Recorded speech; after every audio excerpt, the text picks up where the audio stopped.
হবিগঞ্জের লাখাই উপজেলার মাঠ জুড়ে শীতের হাওয়ায় দোল খাচ্ছে হলুদ সরিষার ফুল।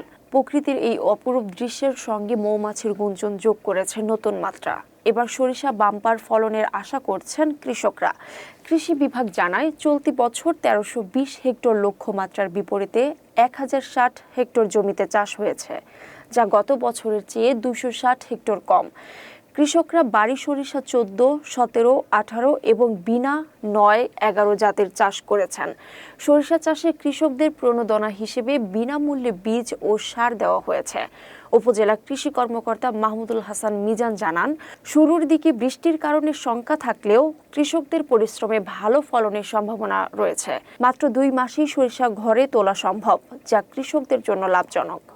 বিনামূল্যে ১ কেজি করে বীজ এবং সার ১০ কেজি দিয়ে ১০ কেজি এমনকি সার বিতরণ করেছি। পাশাপাশি আমরা নতুন নতুন জাত এলাকায় আমাদের সম্প্রসারণ করার জন্য আমাদের